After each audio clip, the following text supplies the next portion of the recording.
Vamos girar a nossa reportagem ao vivo. A Luciana Verdolim está nos esperando lá em Brasília para falar um pouquinho sobre reforma tributária, e o Bernardo Api, que é o secretário exclusivo, extraordinário do Ministério da Fazenda para tratar da reforma. Imagina que a reforma concluída, nós estamos no processo de regulamentação dela agora no Congresso Nacional, concluída, ela vai representar um ganho significativo para a economia do país, né, Luciana? O argumento do Ministério da Defesa é que sim, Colombo, que a expectativa da administração federal é que a gente tenha aí um crescimento mais significativo do PIB, do Produto Interno Bruto brasileiro. A reforma tributária foi aprovada no ano passado. O que está sendo feito agora? Deixando muito claro quais são os detalhes, como é que vai ser a transição, e na avaliação do secretário extraordinário lá do Ministério da Fazenda, o fim da cumulatividade, o fim do monte de imposto que a gente tem em cascata, e a criação de um imposto único federal e um imposto único estadual vai possibilitar essa queda da cumulatividade, consequentemente, aumento do crescimento do PIB. A gente tem, inclusive, a explicação que o secretário deu aos parlamentares lá dentro do Congresso Nacional. Vamos acompanhar. Então, na prática, estamos desonerando exportações, está se desonerando investimentos, e isso tem um efeito muito positivo do ponto de vista do crescimento da economia brasileira.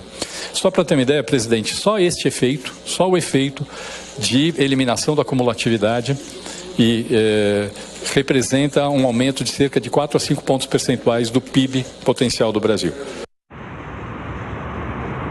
A avaliação do secretário é de que, ao longo de 13 anos, esse aumento do PIB, do Produto Interno Bruto brasileiro, possa chegar a 10%.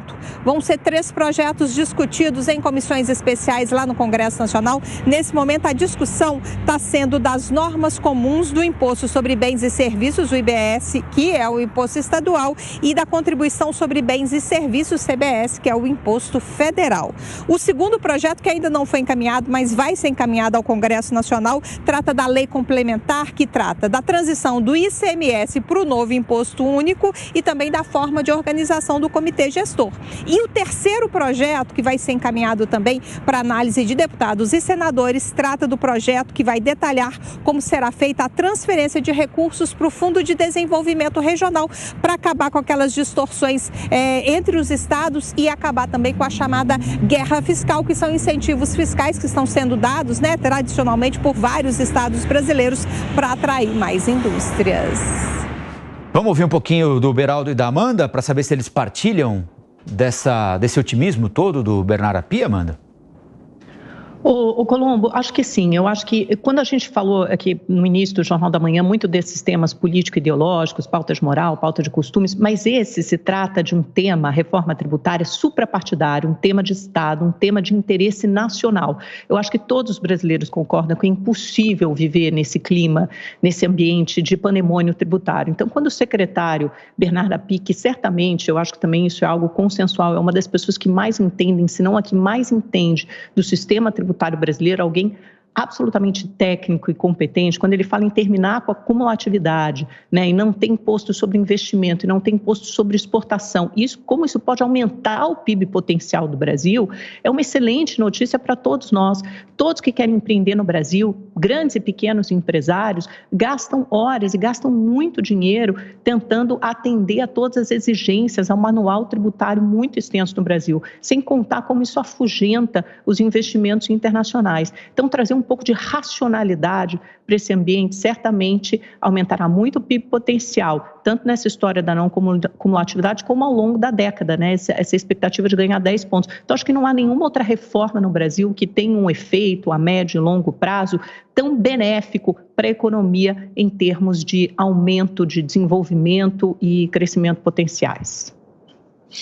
Eu já tenho uma visão bastante mais preocupada em relação a essa reforma tributária, porque Bernardo Api, como disse a Amanda, é uma das pessoas que mais entende do sistema tributário brasileiro, um entusiasta dessa reforma, e a previsão dele é extremamente modesta no que diz respeito ao crescimento do PIB. O Brasil permanece sendo um país onde temos tudo a fazer. O Brasil é um país em que o ministro da Fazenda chama as pessoas que compram coisas pelo correio de contrabandista. Nós ouvimos isso hoje aqui no Jornal da Manhã.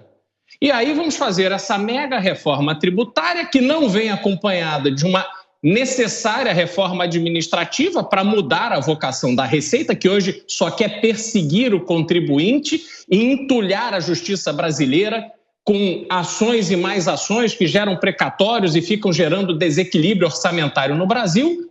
Vamos fazer uma reforma tributária com essa expectativa de 5%, 10%, 20%. Olha, sinceramente, eu acho isso de uma mediocridade imensa. O Brasil precisa ser ousado, o Brasil precisa focar no dinamismo da sua economia, não para crescer 20% do PIB, mas para ter uma meta de crescer 100% do PIB, porque estamos há décadas passando vergonha no nosso crescimento diante do mundo. Quando é que vamos colocar um ponto final nisso? Certamente não será com essa reforma.